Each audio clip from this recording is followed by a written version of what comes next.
Salut YouTube, c'est SuperMoki. Windows 11 est enfin disponible pour le grand public. On va regarder ensemble comment l'installer et surtout comment contourner les restrictions matérielles imposées par Microsoft pour son installation.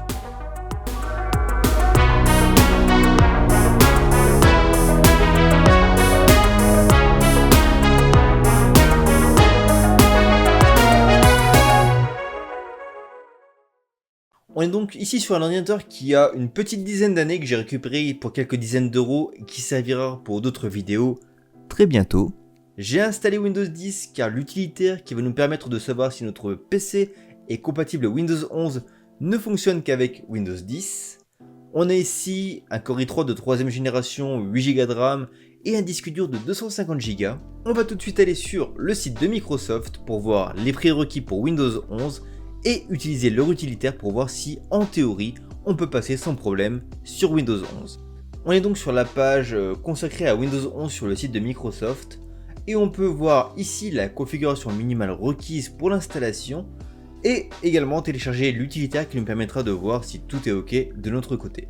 Côté configuration requise, il faut au minimum un processeur cadencé à 1 GHz avec au moins 2 cœurs, 4 Go de RAM, on en a 8 donc on est bon. 64 Go sur le disque dur, nous on est à 250, donc on est bon également. Il faut un système compatible UEFI avec le Secure Boot d'activer.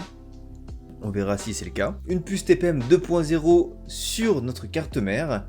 Donc là, je pense que ce n'est pas le cas sur ce vieux PC, on verra. Et enfin, côté graphisme, une carte graphique qui est compatible DirectX 12 et un écran acceptant le 720p avec une diagonale supérieure à 9 pouces. Donc là-dessus, on est bon. On va télécharger l'application.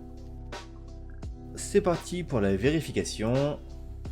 Sans surprise, mon PC n'est pas compatible car je n'ai pas le Secure Boot, je n'ai pas le TPM 2.0 et mon processeur n'est apparemment pas pris en charge. Pour le reste, on est bon. Et Microsoft nous propose gentiment de pouvoir passer à un nouvel ordinateur. C'est gentil, mais non merci. Alors dans un premier temps, on va essayer quand même d'installer Windows 11 avec l'ISO officiel de Microsoft, voir si ça bloque, voir si ça fonctionne quand même. Et si jamais ça ne fonctionne pas, j'ai préparé un ISO custom, je t'expliquerai la démarche si tu le souhaites, qui te permet de pouvoir passer outre les préconisations de Microsoft. C'est parti. On redémarre l'ordinateur et on va booter sur l'ISO officiel de Windows 11. Pas de clé. On va prendre sur une version pro, peu importe.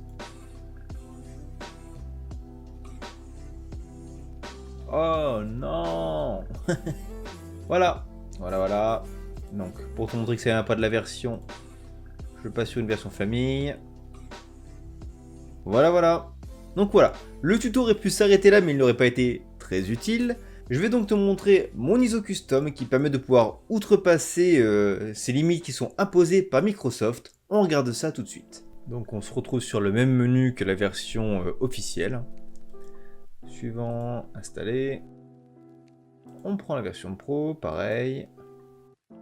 Et là, apparemment, on peut continuer, choisir ses disques. Donc là, on se prend pas la tête, hein. C'est juste pour du test.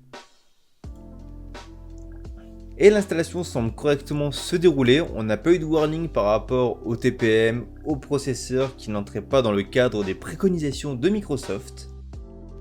On va attendre la fin de l'installation avant de crier victoire quand même.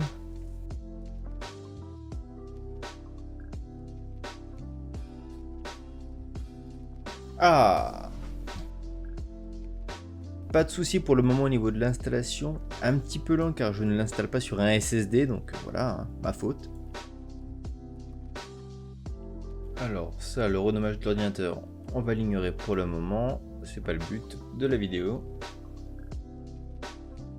On va pas se connecter avec un compte Microsoft, on va aller dans options de connexion et faire un compte hors connexion.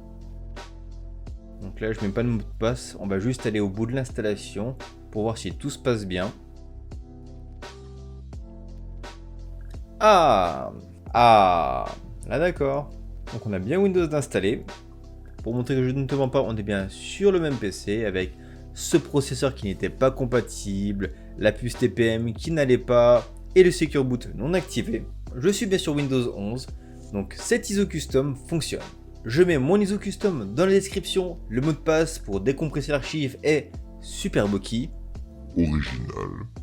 A savoir qu'avec cet ISO custom, tu peux également faire une mise à niveau de ton Windows 10. Par exemple, tu as Windows 10 qui est lancé sur ton ordinateur, tu prends mon ISO custom, tu le décompresses avec WinRAR, tu lances le fichier setup.exe et tu pourras faire une mise à jour de ton Windows 10 vers Windows 11 en choisissant de conserver ou non tes fichiers et tes programmes. C'est tout pour cette vidéo qui n'est pas un test de Windows 11, ça on l'a déjà fait, mais plutôt une manière de pouvoir installer sur n'importe quel type d'ordinateur ou presque. Dis-moi dans les commentaires si tu as réussi à l'installer et à le tester sur ta machine grâce à cette méthode. Pense à mettre un pouce bleu pour soutenir la vidéo, à mettre un commentaire pour phagocyter l'algorithme YouTube et à t'abonner si ce n'est pas déjà fait. On se dit à très bientôt pour de nouvelles vidéos sur la chaîne. Salut YouTube!